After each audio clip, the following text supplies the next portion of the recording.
Hello and welcome, I'm Fly Penguin, and this is Vagrus, the Riven Realms. I'm going to be playing through the prologue that dropped today on July 22nd. This is an RPG game with a little bit of turn-based combat. As you see on the screen before you, it is still in development. It's in early access right now, but the prologue is free to play on Steam. I'll leave a link down in the description below. It's made by Lost Pilgrims Studio. I believe this is one of their first games, and it's being praised for its writing and kind of its lore and its story and the ability to dig into a world and kind of show off what's going on. And so, as you might have already read, Vagrus is a game that involves a fair amount of reading if it is to be enjoyed or experienced as intended by the developers. It is also a game where success is by no means guaranteed. You will probably lose everything several times before getting the hang of leading your traveling company. Hold space. We're going to send crash reports and game statistics just because hopefully that helps them out. This probably will take a lot of reading. It is, as I've had it described to me by an online reviewer, that it is an Oregon Trail-esque game. We are a venturer, a vagabond, a captain, the leader of a comitatus? I don't know. I know it's a Roman theme, so there goes the Latin. And so we open. The Riven Realms, they call it. What a fine poetic name for something as rotten and twisted as our land has become. It was not always so. Long ago, the old empire, the noblest and most enduring society created by humankind, spanned almost the entire continent of Zerine, the cradle of man. But after several millennia of progress and incomparable achievements, inevitably, the empire began to fall into stagnation and decadence. Desperately holding on to their privileges and resisting change while trying to avert the collapse of the realm, the emperor and his theocracy took to measures that were worthy of true despots in cruelty. Subjugating weaker realms, enslaving whole nations, strip mining foreign resources, oppressing imperial citizens, war on several fronts, genocide. Eventually, the gods could no longer tolerate such horrors wrought in their name. Foretold by an abundance of divine omens, they descended upon the empire to right its wrongs. Thus, in a chain of dreadful events that became known as the Calamity, they annihilated the empire in a matter of days.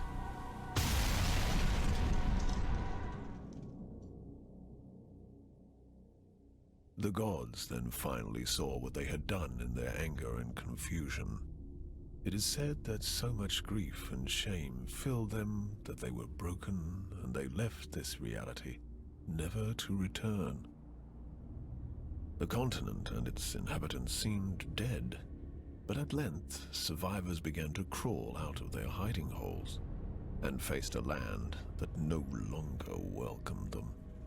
Arcane anomalies, the fallout of the Calamity, now riddled the continent, and people realized that they had to share their new home with changed and twisted creatures. Terrible beings entered through the cracks in the tapestry of reality and rose to rule over the natives.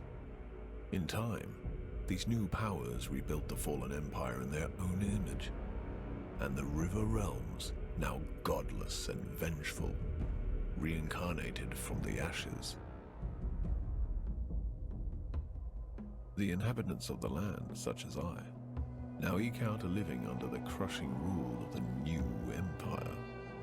The continent itself constantly resists our every attempt at building a cozy home for ourselves. As travel is dangerous, many ventures specialize in transferring cargo and passengers over bleak and deadly leagues of land. Others try to take everything of value from said travelers, or attempt to find buried treasures among the ruins of the old empire. The leaders of the endeavors are, some say, the bravest men and women of the Riven Realms. Such a leader is called a Vagrus.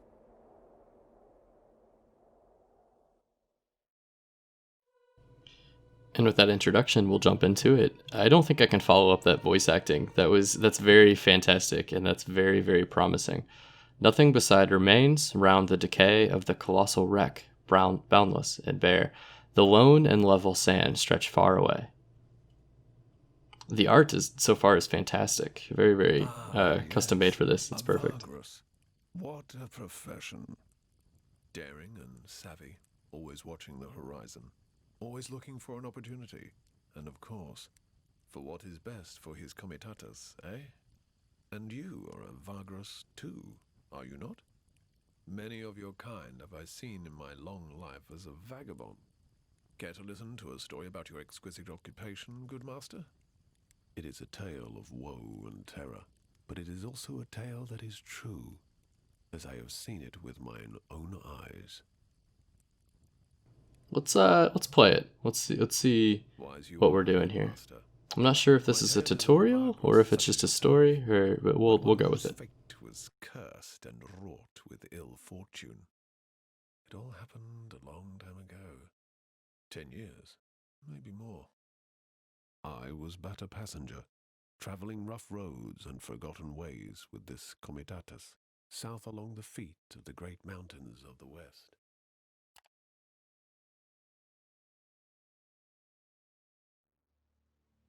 This comitatus I speak of had fallen under hard times. Perhaps it was due to imperial harassment or unfortunate decisions, or simply bad luck. Hierophants, saint of roads, does not always smile on us mere mortals. But however it came to pass, their coin was drying up, and their opportunities seemed few and far between. One of the last chances their Vagrus saw was to travel to the remote town of Scrapheap and spend their remaining funds to stock up on cheap scrap metal. This metal could be sold for great profit over in the east and south. It wasn't a bad plan, truly, but it was not without risks either.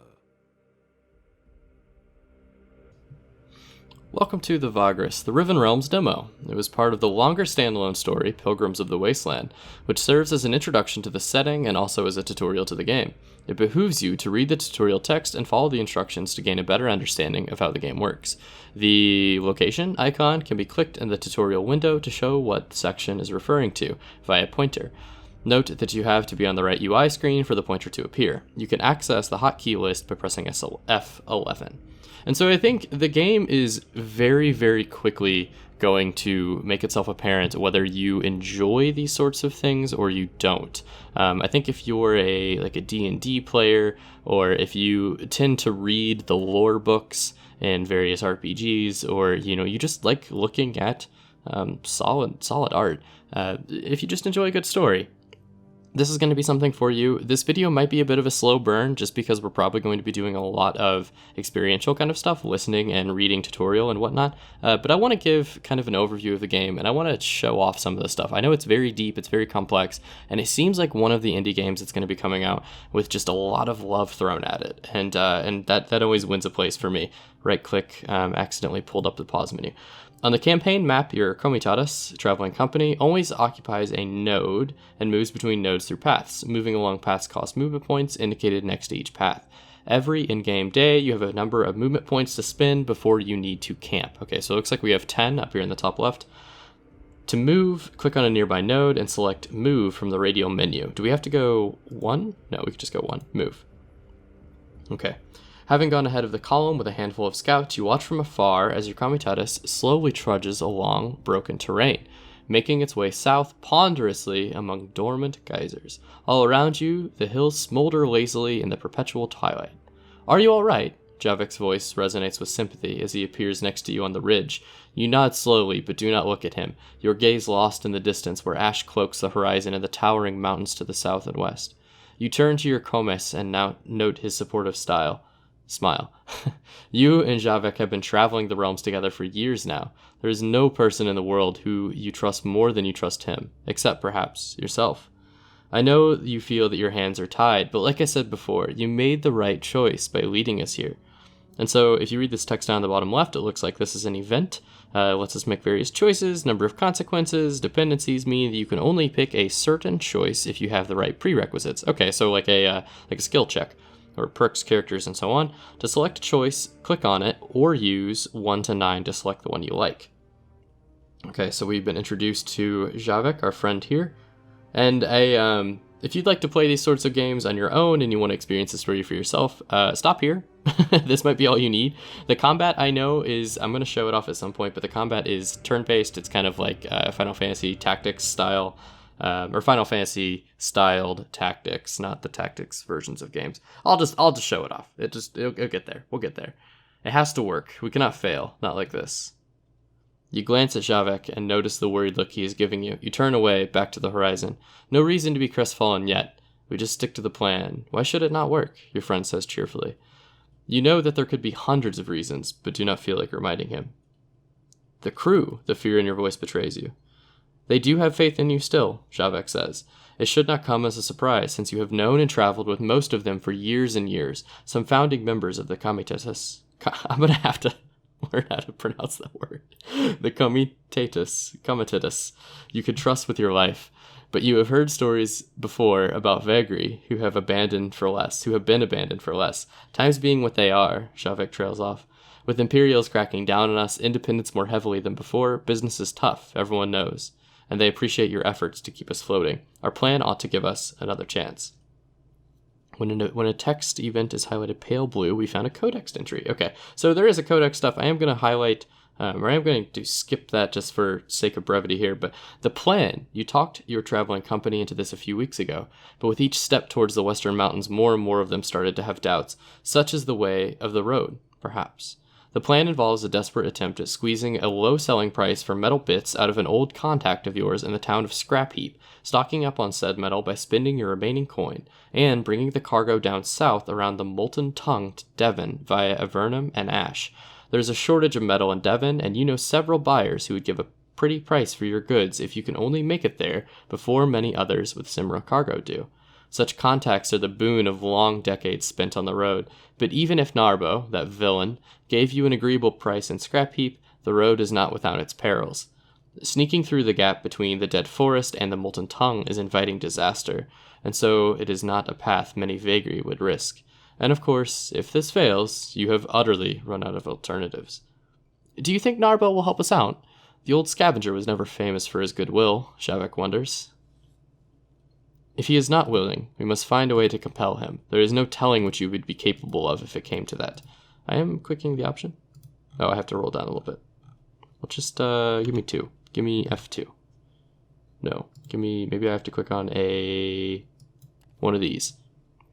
I do. So we'll look at Scrapheap. Scrapheap is an entry in the Codex. You should probably be familiar with this kind of stuff.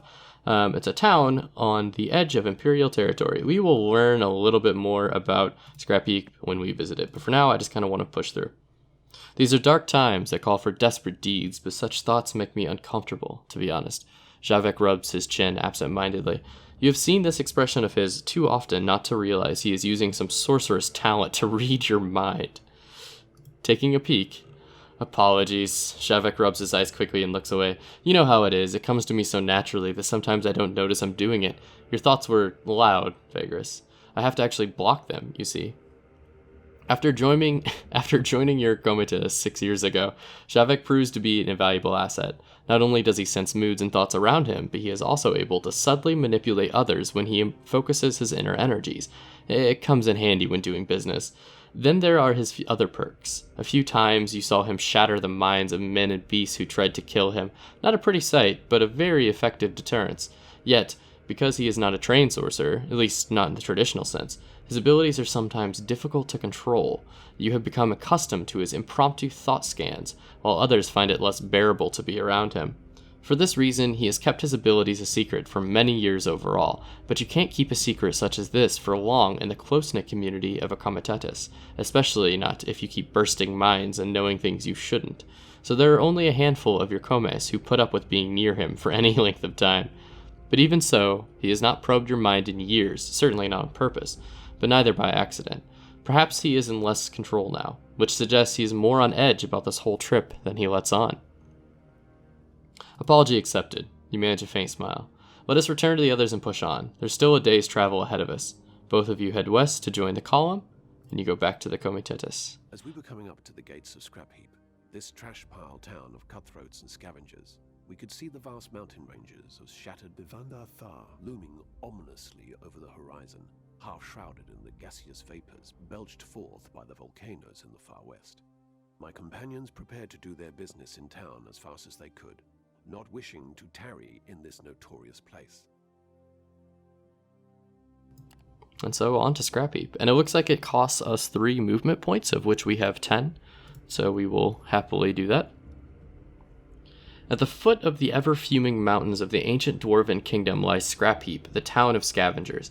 Debris and junk is piled into veritable hills, upon which the rickety homes of the decrepit inhabitants stand precariously. Ash lingers everywhere, and the sun is almost always absent from the twilight skies. Deals are struck day and night over the precious metal scraps gathered in the ruins of nearby Devendar Thar, while the Heap King oversees all from his dreaded tower. Shady eyes and soot-covered faces watch from under ash-laden awnings. Life is cheaper than iron here, some say. Okay, and so stories. Can he be convinced to help you out? I can't actually click on that. When a comitatus enters a settlement, you can select from a variety of options, each on a separate pane, revolving around resting, resupplying, and trading. You also have the opportunity to initiate stories located in the settlement. This time, only the story pane is active, right there. And we will follow that, so we'll click it. And so this is where the Oregon Trail part comes in that I was kind of talking about. It is obviously a role-playing game, but it's a role-playing game with many, many decisions, so I've seen. And I think I'm kind of interested to see what sorts of decisions impacts they have, what sort of impacts those decisions have on the world. And I think that's something that hopefully we'll see in the prologue, but we don't, I don't expect the prologue to be super impactful over the rest of the game. We'll find out. You make your way to the Wraith Stash, a notorious watering hole tucked away in a small street just beneath the imposing tower of the Heap King, but not quite under its immense shadow. Few frequent the establishment, which makes it perfect for Narbo and his little operation of honest merchants. Apparently, the knave is not only alive, but has done well for himself in the past decade or so. Taking only Javek, you leave the comitatus to the care of Titus, your quartermaster, while you are gone negotiating. Ash is flitting from the black sky as you cross the street and nod to the bouncer of the Wraith Stash. You give him your sidearms quietly. Rules are rules, at least as long as they can enforce it. Yet they have the courtesy of allowing you to keep your dagger. And of course, they have no idea what Javek is capable of, should it come to a scuffle. Not that you expect such a thing, but with Narbo, no one ever knows. Though you have told your crew that he and you go way back, the entrepreneur is a capricious and manipulative man with whom you did not part on the best of terms. Does he remember that? Surely. Could he be persuaded to take your proposal? Who knows? Your eyes slowly adjust to the dimness of the tavern's interior. Only a few candles and a lamp at the bar illuminate the common room.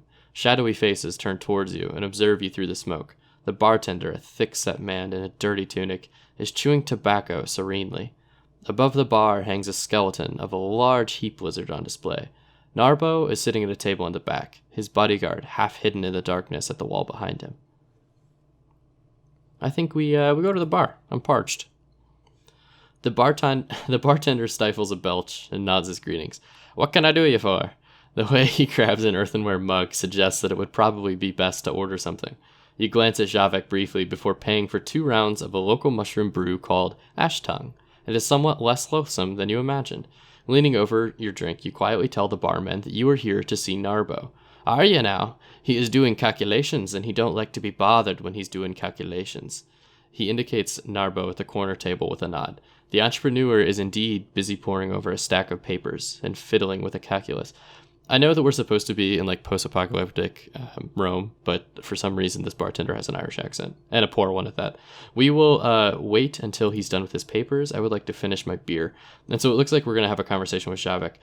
You chat with the bartender while sipping your beer. Most of it is boring small talk, but when the conversation turns into a discussion of local prices, you notice Javek's stern expression and the small hand gesture he makes. This is a signal you two have been using for a long time now, indicating that he has gleaned something from the man's surface thoughts. When minutes later the bartender goes to the back to check on the kitchen, Javek leans closer. Apparently, there's a supplier of meat and mushrooms that has a surplus on his hands he wants to get rid of quickly. You can't help but smile and nod. This could save you quite a lot of coin. Also, your friend Narbo seems to be having some trouble with a package. In his mind, it is a constant frustration in connection to the Heap King. You nod to Javik and notice how the sleazy merchant has stopped fiddling with the calculus and is now looking at some papers listlessly. It is time. The entrepreneur looks up from a stack of papers in front of him and rubs his eyes. Narbo is a corpulent man with a bushy dark beard and a few missing teeth. Part of his face is covered in scars similar to those left by old burns. That, coupled with a withered and mutated left arm that hangs limply at his side, is a clear indication of the taint. The merchant wears a leather jerkin studded with small bronze and bone coins, a sign of wealth and boldness. His bodyguard, a lithe man with tribal tattoos and an outfit made of leather, moves his hand calmly to a spear that leans against the wall. Narbo's mouth falls open as a spark of recognition flares up in his eyes. No wonder. It's been 10 years. The fuck, mate? He blinks. I thought you croaked. People, Narbo waves his good hand around and looks at his bodyguard. Told tales of your demise. The man finishes his sentence for him as the merchant nods vehemently. That business with Karnak outpost in the storm, Narbo says. You tell him that you were indeed at Karnak when the terrible arcane storm struck. You describe the horrors of that night briefly. You add how many of your original comitatus died there, close friends, old traveling companions. But you walked away unscathed. That was years ago. Sheesh, that fucker Irophones looked after you something fierce, eh? Narbo chuckles heartily. But I'm sure you haven't come to reminisce about good old times, eh? His predatory smile makes you cautious, even though he invites you to sit down with a casual wave of his meaty hand. I love this. Apologize, get down to business. Remind him that you do not like threats. No, I think we're on good terms. Let's get down to business. Let's do it. You tell Narbo to let bygones be bygones and instead listen to what you have got to offer now. Y'all got some balls coming around here, all business and bold. After a tense moment, his stern expression turns into a toothless smile. I like it. The bodyguard visibly becomes less tense. Narbo opens his arms wide and bows his head. Let's hear it, mate. You breathe in. Time to outline your proposition. Okay, so we had a little tooltip pop up. Some choices have dependencies. We've already read that, I think. But some choices also have tests. Test difficulty is represented by a number between 1 and 100 that you need to roll equal to or below. All right. You explain to Narbo how you want him to give you a discount on a shipment of metal scraps, which you would then smuggle into Devon through contacts that you have in the city's underworld. The profit on the shipment would be quite exquisite. You do not name your contact, but divulge enough of her that the plan looks solid. Buyers, you say, are lining up, expecting the shipment soon. Narbo sits in silence, eyes fixed on the table as if listening to some noise from afar. He does not cut you off at any time during your proposition. At length, after you are done, he looks up and gives you a weak smile. Sounds like you've been thinking a long time about it, he says as he shifts in his chair. And it's a great plan, except for the part where I give you a discount for your asking and not much else. And if I don't do that, mate, that would make me, an almoner, the bodyguard adds discreetly. At a word, Narbo looks up at him. When the man nods, he turns back to you. Aye, an almoner. See, I'm no almoner. You gotta know... you know you gotta do better than that. What you got for me? Narbo's a man of many accents. Tell him you will be in his debt. He makes a tidy profit, but I owe him a favor with a moderate chance of success. Remind him that you two used to make a great team, and this could rekindle that partnership. That's a hard one to do. I work alone, man. I got Javik. Reveal that you are in a bad spot, and this is your last chance. Or what does this do? Oh, so we know the problem that he might have because we chose to sit down at the bar and read the bartender's thoughts ahead of time. So actually this option seems to be the best one, because otherwise we'd just be taking kind of a dice roll here. So let him know that in exchange for his help, you can help him out with a problem he might have right now. Narbo's jaw drops when you insinuate that you know about his little problem. Fuck me, mate, you better connected than I thought, or you have something up your sleeve, the merchant says as he eyes Javik suspiciously. For a while, he is quiet, and then he looks up and narrows his eyes. Tell you what, I think we can help each other. You headed by Devon the way of Avernum, aye? When you nod, Narbo leans closer and signals his bodyguard. The man with the dreadlocks steps closer and carefully produces a small packet from beneath his leather jerkin, then puts it into the merchant's palm. This here little fellow is mighty important to me, see? If you take this out of the city and deliver it to my associate in Avernum, we're even. You get your discount scrap from me. I don't know what accent I'm doing. This merchant offers you the package. Javek draws in a breath, but before he could speak, Narbo interrupts him. And before a pretty boy asks, no, I won't tell you what's in it, and don't even think about opening the package. What I can say is, it ain't dangerous to you and yourself, but you might want to keep it hidden from the damn militia of good old Scrapheap. He must love this place. You take the package. The way Narbo glares at you makes it clear that you have no other choice. This might just be the opportunity you had hoped for. The package is small enough to fit in your palm, feels very light, and is wrapped in fine leather. You pocket it after briefly observing it. You'll be looking for this is him. You'll be looking for a man named Scorner in Avernum. He ain't to be trifled with either. Just tell him I sent you, and you'll be fine. You can find him and his men in Lavinus's watering hole most of the time. Give this little fella to him and him only. Understand? After you assure him you do, Narbo instructs you to give him an hour, then look for his people at the market and simply introduce yourself. They will know what price they should give you on the metal scraps by then. He motions to his man. You and Javek stand up and make ready to leave. Ravir will take you to the back exit. We don't want to give people the idea they can come here and beg for alms now, do we? Or anyone to connect us and run to the militia, for that matter. You've got what you came for, so you leave the raid stash through the back entrance and head back to the Comitatus. And we unlocked an achievement. End. Alright, very cool. So I'm really digging the way that choosing the path affected the way that we talked with Narbo. That's kind of cool. And I mean, I know that's not like super crazy beyond, exciting writing, but it is a good step in the right direction, I do think. So at the foot of the ever-fuming mountains, we've already heard all this. We know what Scrapheap is. Stories. Walk up to the tower or stroll the market district. I think the market district is where we want to go for this story specifically. You and Javek roam the dingy market district at the foot of the great heap upon which the tower of the Heap King is built. Ash-covered awnings and dirty stalls line the labyrinthine streets, with stifling narrow alleys and tiny squares adding to the general confusion. Sometimes it is difficult to tell a shop from a dilapidated home, and for good reason. Most people who live here are also merchants to some extent. And even though the Heap King's militia is there to keep the peace, you can't help but notice all the shifty gazes from the deplorable types aimed at you. Okay, so if I remember right, we have to. Oh, hey, that's a nice little shop that we can get some dwarven curiosities. If I remember right, we need to. Is there a way to check our log? Your journal is located in the bottom left, now active. It means to follow stories and tasks. Oh, nice. It's hidden down there. I like that. That's kind of cool. The journal allows you to view your quests, tasks, and other related information. You can search for entries in the search field. That's actually amazingly nice because that means that this is probably going to get super large. And so I imagine I could search for what's his name? Yeah, so both of these guys. Yeah. Package. Narbo. Nice. That's a really smart thing to throw into a game that's going to have a ton of text and things to remember to pick up afterwards. That's very clever. I like that. That's a small thing too, but it's so good. Entries are separated into objectives and qualities and to their respective panes. Objectives are your quests and ongoing stories. Okay, so up here. And then we have rumors as well. The text of a selected list item appears on the right. This describes the quest or task and provide objectives. Unread entries have blue exclamation part, which is the shipment. Okay, so this is the shipment. This is the main thing that we need to be doing. And then the package is our quest from Narbo. So we want to deliver it to a man named Scorner. And then here we're looking to, we have at least 800 supplies to be able to make it to the next town, it sounds like.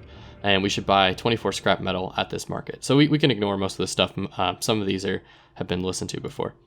We have not completed anything, I don't think. Yeah, we'll X out. What does this do? Time. Oh, so when we received them versus when we got it. Tasks. A wandering old man. Deliver the wandering old man to Ash. Where did we get you? I probably should have read that thing about tasks now that I think about it. Oh, there it is.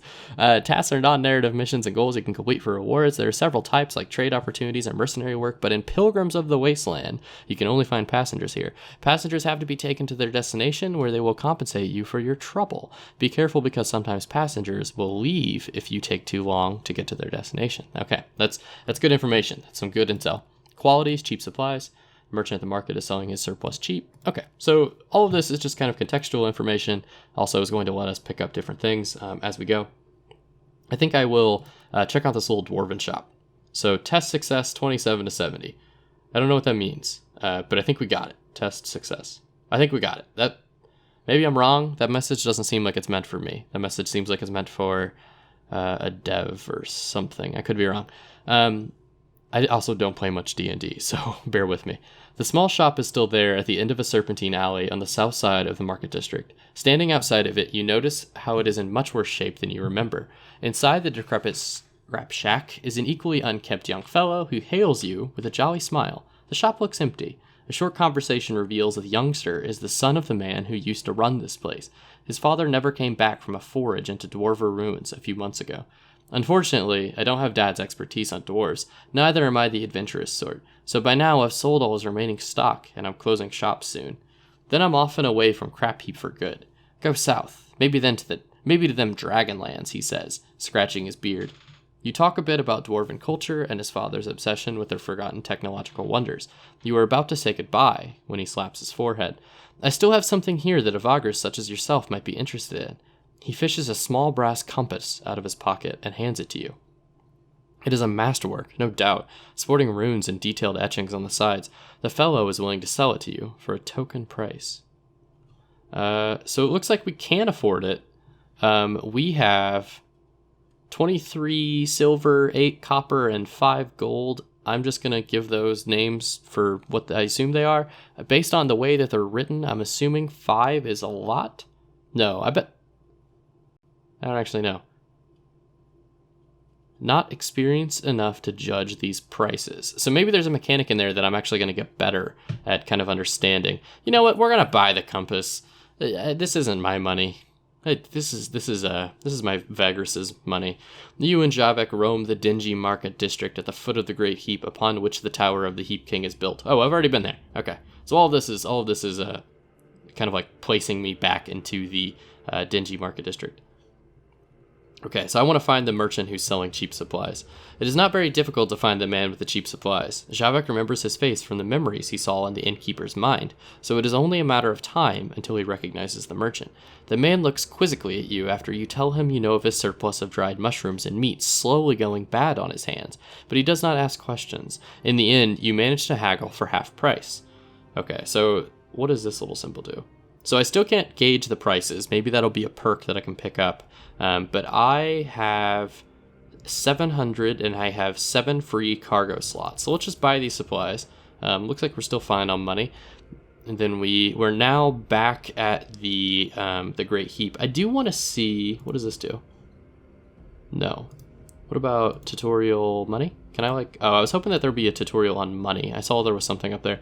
I do want to see what my quests were. There was one that was where's it at? 800 supplies. Okay, so we're still 25 short because we should have, what do you do? I don't know. We have 8 days worth of supplies and we need 800 and we have 775 if I remember correctly. So we need some scrap metal. We need a little bit of supplies. We successfully took a look at prices and goods. After spending an hour looking at wares, you realize that there is nothing here you would fork out coins for. Of course, there are a lot of useful things, but you want to keep the rest of your purse intact should you run into difficulties on the road ahead. Well, I did just buy a compass as well. Also, there's a veritable army of cut purses working at the market, and though so far you have managed to outsmart them, staying here would tempt fate too much. I think we need more supplies, right? Oh, maybe not. Okay. So no, I was thinking that maybe we could encounter some cut purses, but it sounds like there's nothing that we can really be doing. So let's move on. Let's leave the market. The market pane is now active. Navigate to the market pane by clicking on the sales icon. Whoa, okay, this is very cool. Oh, I love the drawing behind everything. It just seems so well done for a game of super indie status, or at least that's what I was assuming it was. I guess I'm incorrect. It just seems really well done. The writing's solid, the voice acting's really good, the art's clean, the drawings, this is awesome, right? I love whenever they use custom art for building this story and building this world. Even if it is, a super deep, super lore heavy game it's kind of hard to do on this channel. I'm enjoying it. And if you made it this far, thank you very much. So we did pick up the Dwarven Compass, 1 max movement. A wonder of the ancient world, it points north. Perks, navigation. Okay, so very cool. We have goods we can buy on the market on the right and cargo pane on the left. That's how much our lizard can carry. You can buy goods from the market or sell your own goods from your cargo hold here. Okay, so we have 750, 775, as I was saying. We would like to buy a little bit more, but it looks like I don't have enough. Is that right? Bros, Lirg, and Changers. So 1 Bros is equal to 10 Lirg, and 1 Lirg is equal to 10 Changers. I'm gonna be honest. I would have thought that gold was the most expensive, just based on like the gamer terminology that I've been given throughout my entire life, right? Bronze, silver, gold kind of stuff. So I would not have expected that compass was actually super cheap. So we will easily buy supplies now that we know that these are the cheapest. So I will buy... What's the difference? Oh, sell versus buy. So we can get 4 if we sell them. I think I would like to buy... Oh, buy 1 stack. Okay. To buy a specific amount, shift click on the goods icon. Okay, so I'm going to shift click. How many do you want to buy? I think I need 25. Is that correct? I do. So let's go min, and then maybe... I shouldn't have done that. I should not have done that.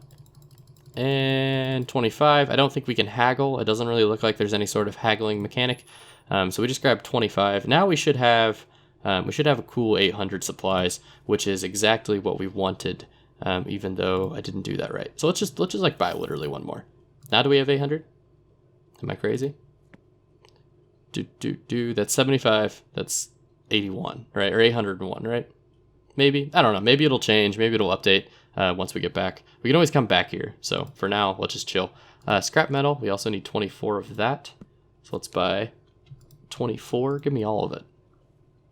And that actually really cut into our upper line, or our bottom line. Equipment that you can attach to the Comitatus is sold on some markets or found throughout your travels.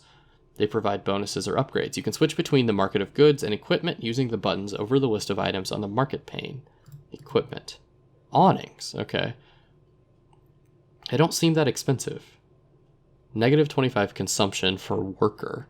Linen awnings stretch over saddles and carts to block harmful weather effects. That seems like a no-brainer, right? Because it's so cheap. So let's buy 1 of these. And then we will put it... Equipment you own are in a pool below the Comitatus illustration. In order to gain their bonuses, you need to equip them first by dragging and dropping into an appropriate slot. How do I... Are you a belt or are you a... I feel like you probably should go here, because it's like a piece of cloth. Items, the 3rd type of cargo, do not take up cargo space and are not equipable. They are used and traded with certain events. So like, because this compass... Oh, so we equip the compass. Okay. So I take them off, I can put them back on, very cool. You can switch panes, and a settlement and the active pane will open the corresponding pane of the Comitatus management on the left. You can now freely check the settlement tabs, which I think we're good. So we pretty much have got all of them. And now we can head back out. I think. Should I have picked that? Whenever I pick that, I feel like there's a decision point, and I am not ready for a decision point. Whatever. Packed up, restocked on supplies, and with all your business here concluded, you finally make ready to leave the decrepit town of Scrapheap behind in the morning. I think we should... Oh, we can still explore. Okay, so I'm wondering about the tower. That's kind of what I'm thinking we should be doing. Let's go through the tower. And I know this video is going to be getting quite a bit long, but this is relatively interesting. I'm kind of digging this. Walking up to the great heap to the immense tower is a daunting task. Up on the hill, it is even more difficult to breathe than in the ash-choked city at its feet. A hot wind blows from the south. Every step is slow torture. By the time you reach the gates of the tower, your chest is heaving, and you keep coughing up soot. Before you rises the tower of the Heap King, ruler of this trash pile of a town. This whole structure is cobbled together from scrap with the lower levels covered in metal sheets. A huge bonfire of yellow-white flame burns on its topmost level day and night, a beacon for the scavenging teams to follow home. Looking nigh impregnable, the fortress has only one entrance. A small group of guards sneers malevolently at you as you approach. "Better turn back if you have no business here, vagabond," the raking gamekeeper says from under a mask attached to his bronze skull cap. I don't think I have anything. It looks like if we had some sort of invitation, we would be able to use that. So let's see what we can do. Perhaps you could try a look at my asshole and see where it gets you, one of the guards says loud enough for you to hear. A round of applause and guffaws follow. Burn! The ranking guard does not laugh, but does nothing to reprimand his men either. My duty is to stop anyone without official business to enter, not to educate them where to get a pass, he says, and walks back to the others. Fair enough. What about if I ask them for directions? They don't like that either. Okay. So maybe there was something... Yeah, I can't gain entrance that way either. Maybe there was something that I could have done differently at another point in time, but it looks like for now we're just gonna have to kind of take off. What does this guy do? Guarding your camp effectively put a strain on your guards. So we can basically either, we have to pay for the guarded camp. That's fine. We paid 1 lirg. You set out at dawn, ashes flitting from the sky, and the distant mountains rumble ominously in the morning twilight as your comitatus reaches the west gate of the town. You notice almost immediately that the militia at the gates is questioning and inspecting travelers. So we're going to have to do this. You realize that even if they are looking for the package Narbo gave you, there is a minuscule chance of finding it among several departing caravans, all made up of dozens of people, respectively. How many people am I bringing with me? Besides, the packet is tiny and well hidden at the bottom of a sack of dried mushrooms. A robed magistrate of what the Heap King appears to coordinate the search effort, picking out people or even whole traveling groups for inspection. As your comitatus draws near, it takes only a passing glance for him to check you and your crew before he motions to the guards to let you through. You quietly pass under the gate and out into the broken wastelands. So I wonder if maybe we hadn't have grabbed those mushrooms, because it specifically called them out here, if we would have actually gotten in trouble. The comitatus is well on its way, and Scrapheap is a mere dot on the horizon by the time Javik joins you at the front of the line. Just like I said, you made the right choice with this venture. Talk of how you may have saved us all is spreading like a wildfire, he says with a faint smile. Of course, do we have to make it alive to Devon with the cargo? But that's a good start, don't you think? I read that incorrectly, but that's fine. Nod in agreement. Agreed, there may be hope. You know what? I'm gonna thank Javik. I think Javik needs to understand his usefulness. Javik smiles as he bows his head in thanks. Not that I fully agree, but it's my pleasure to be of use, and I'm sure the journey will be fine. It's not like we started this business yesterday. With that, you both go back to your duties and the constant monitoring of the horizon. If all goes well, you should reach the Wound in a few days, where you can turn south along the edge of the Molten Tongue and travel down to Avernum. The journey continues. And we got some morale. I don't know why, but we got some morale. I guess because everybody's excited. So progress is saved at checkpoints when we leave settlements. Checkpoints, each game new in day. How badly can I butcher that sentence? Or with each in-game new day, an autosave occurs, overriding the previous similar save. You can save manually in the game, pressing F10. We should do so right now. Boop. Vagrus, the Riven Realms. Oh, we can't actually save during this menu. That's fine. Saving is not allowed during combat and events. So that's what I want. I want some combat. Hit me with that combat. Because the scenes on Steam look so cool. Alright. There they were, with a full cargo hold and filled with newfound hope. Yet, the road ahead still promised hardships and peril. I travelled with them southwards, expecting to reach more habitable lands beyond the Molten Tongue's river of lava.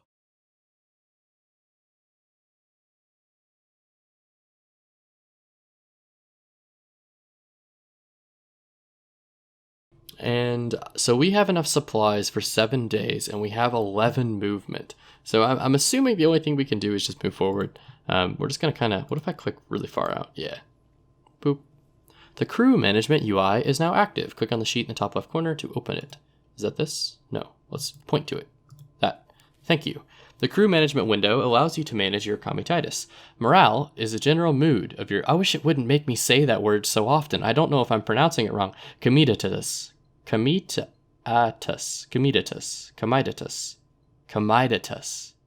know, they said it in the beginning and I missed it. If it ever drops to 1, there's a chance that the comitatus dissolves and you lose the game. You can see the current effects of your morale below the rating. Obedience indicates how satisfied your slaves are. Low obedience tends to theft, runaways, and worse. Be sure to guard your slaves with enough fighters and treat your slaves well, or punish them consistently to raise obedience. This game has gotten dark. Nutrition shows you how well fed your crew is, which is where? There it is. These are the 6 stats or the 4 stats they're referencing.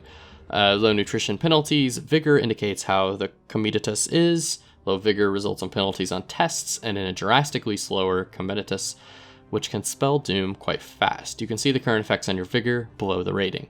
Okay, so we're doing kind of okay for right now, which is to be, kind of to be expected because we just started. Upkeep is how much you owe your crew. You can pay them at the end of each day or keep collecting debt. Upkeep, okay, this whole thing. So companion, fighter, which I'm assuming companion is Javek, fighter, scout, worker.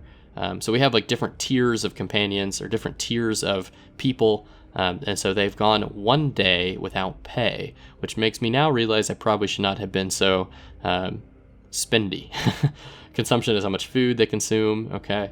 Workforce is generated by workers and slaves. Where is the workforce title? I don't know where that is. Is that on the page below? No. Is that over here? No. Workforce. I don't know. It's over here probably. Passengers are people your communitas takes to the destination for rewards. You can take on passengers in some events and settlements. They also consume supplies. Lizard icon. Oh, passengers right here. Sweet. Okay.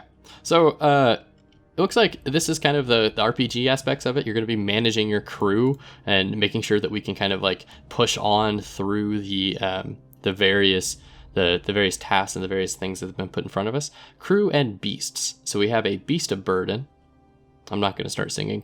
Outrider, mount, and then we could butcher it. Oh no. Fighters, scouts, slaves, workers. So we're kind of a mixed bag of people. We have more fighters than I guess we have most slaves, but we could chain them. Liberated slaves become workers. Oh, but they're going to start costing us money. Upkeep, I'm assuming, right? Yes, okay. Here you can see the number of each crew and beast type. Consult the tooltip. Outriders are special because you need a fighter and a mount to be able to create an outrider using the plus button. So if I do this, do you want more money? That's the question I want to ask. I have 2 mounts.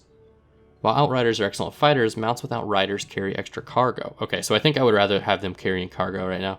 You can always dismount fighters using the minus button. For now, add an outrider, and then close this window by clicking the X. Okay. We will do that. Oh yeah, we have plenty of cargo space. We'll walk. We will walk. I don't have to do that, by the way. I could just click like really far ahead.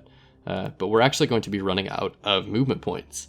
Okay, so we have run out of movement points and need to camp, ending the day. Being on the road all day, spending most of your MPs, lowers the vigor of your communitas that you can replenish by camping. You can also camp earlier, understood, which helps raise vigor faster. Select the camp icon tent, right there, to camp. At the end of each in-game day, the communitas makes camp and settles down for the night. Supplies are consumed and movement points are refreshed after camping. At each camp, you can decide to offer normal or double wages for the current day, independent of whether you pay them or not. Double payment increases morale.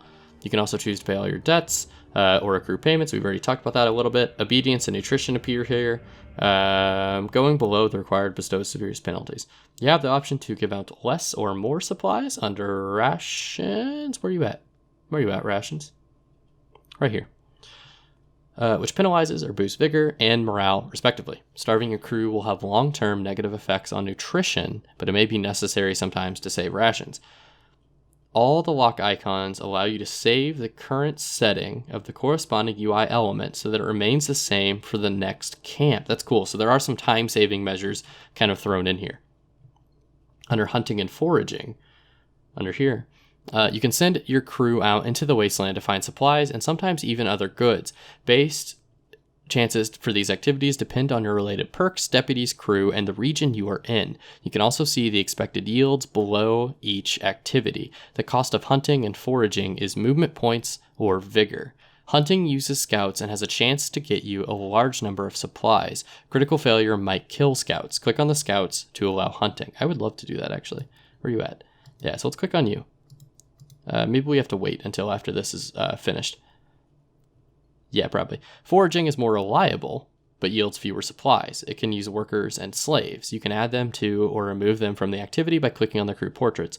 Critical failure might kill workers or slaves. You gotta have a real bad day if you go out foraging and you die. Hunting and foraging results appear after you end the day. Just don't eat whatever mushrooms it is you pick up. The summary of what happened to your crew that day can be seen on the right. You can talk to your companions using the speech bubble icons beneath their portraits. Oh, we have another companion. Who are you? Who are you? Character sheet. I can't do that yet. Right click opens that menu.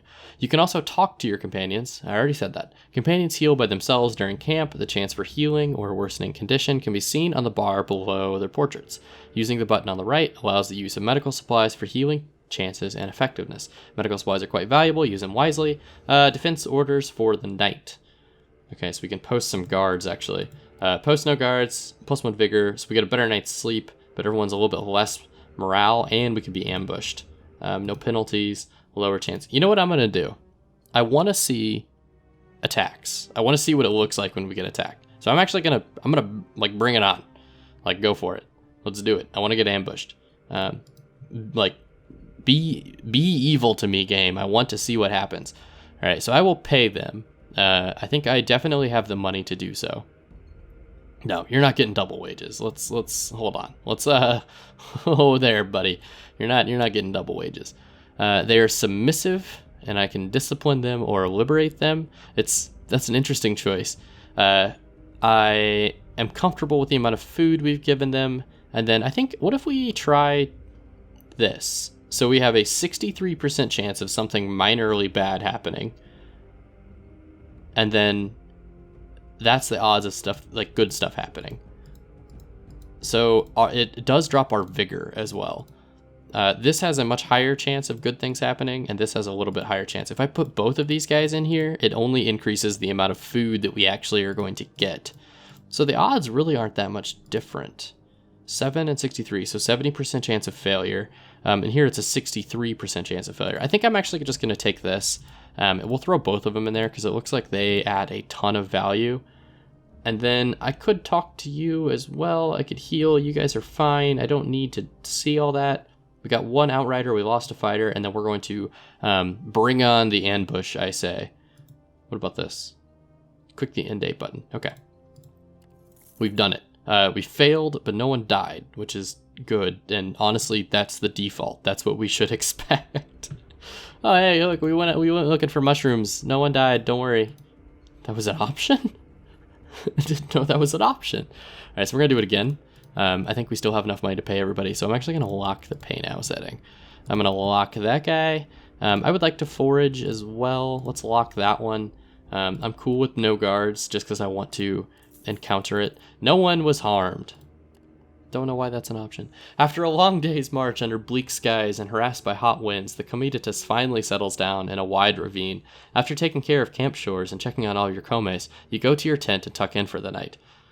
There are benefits to sleeping out in the wasteland. The silence is quite calming, tranquil even. On the murmur of the distant fire-belching mountains, the whisper of the wind, and the occasional groans of your beast can be heard. Except, something else is making a muffled noise you do not recognize.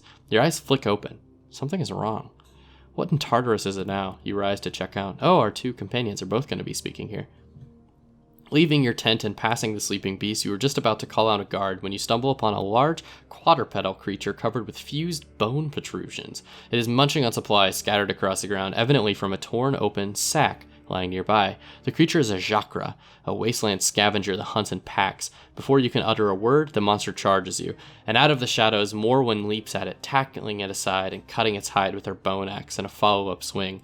You breathe out, realizing that she has probably just saved your life. Shavek runs up to you just as the creature backs off and lets out a long howl.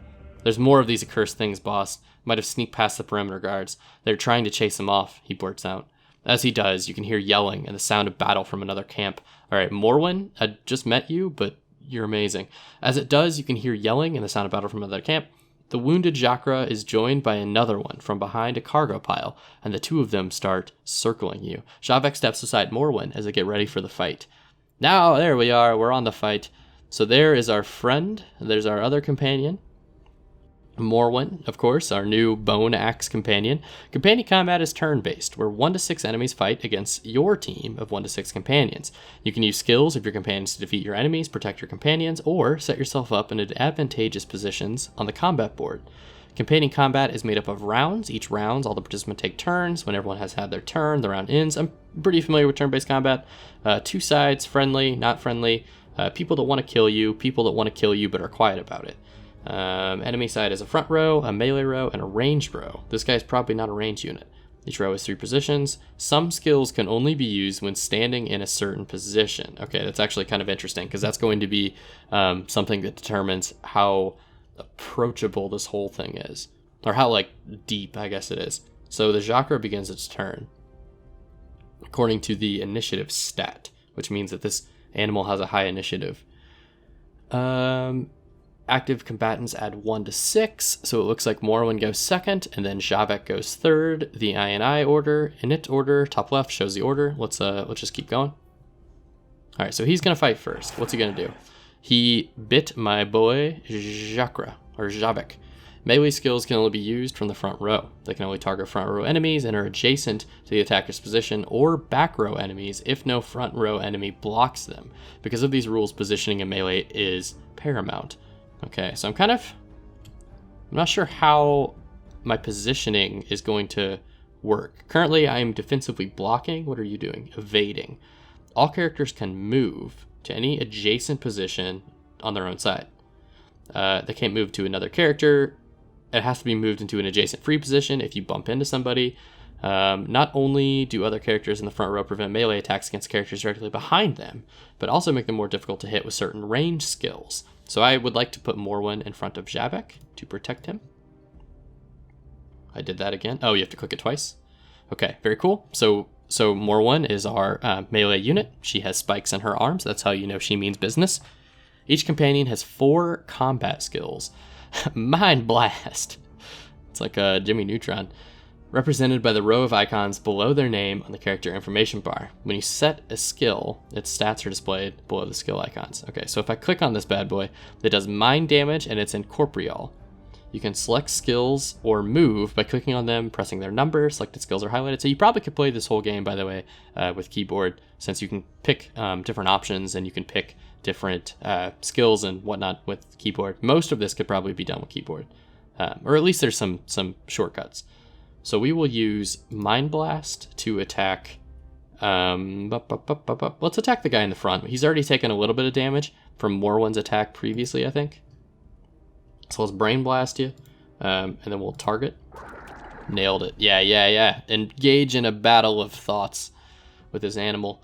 Morrowind skills include options to push front row enemies back, Savage Kick.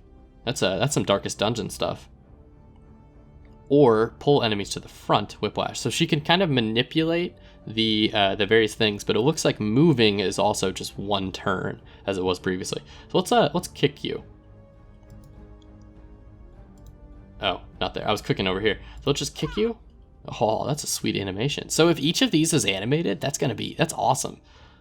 Oh, okay. So now that he's in the back row, he can't attack us because his attacks are all melee. So Javek got another turn.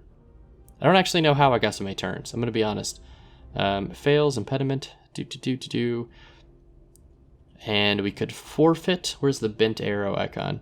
Is that it? Forfeit your turn, open character sheet, or change defensive mode. What does that do? Oh, we can't do that yet. Okay, so defeat your enemies, hold space.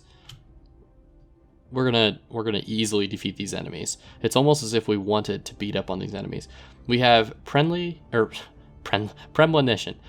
Premonition, some might say it's deadly, and it can boost all of our own ally stats.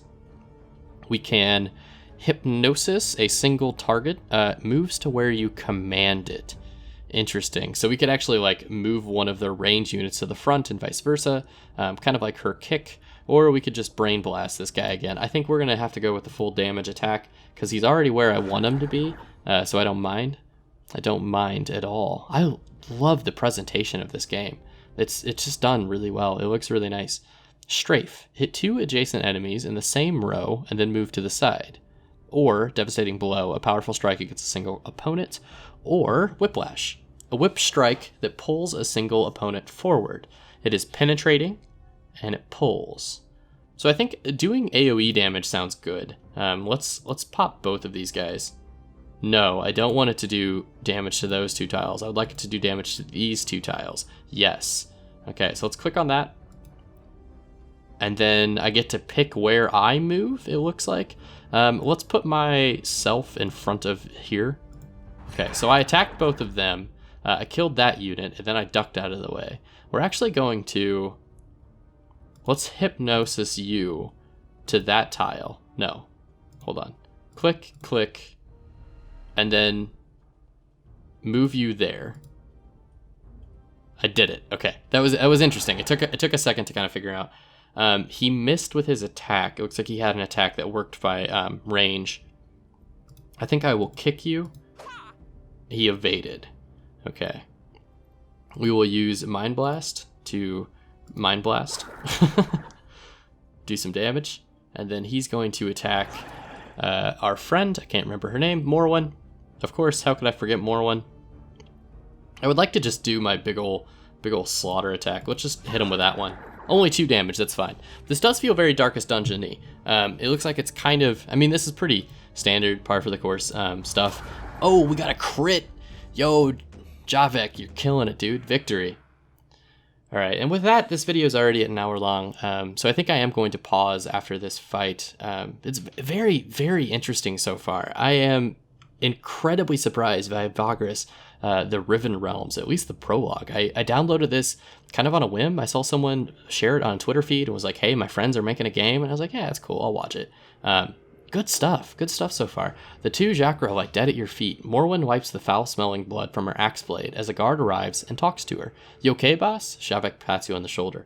You nod, turning to Morwen as she approaches you. All hostiles taken care of, she says. They got to some food, but we could take their meat and other parts to make up for it. So everyone could go to bed, or we could like harvest them. It looks like we have the perk, so we're just gonna harvest them. We're gonna get some ivory, supplies, and beast hides. So we ended up actually kind of coming on top of that. Our companions are a little bit hurt. Nope, not there. Where are you at? Here. Companions, where are you at? How do I get to my companions? I'm gonna be honest, I don't remember how we look at... Oh, we can only do that when we're in the camp. That's fine.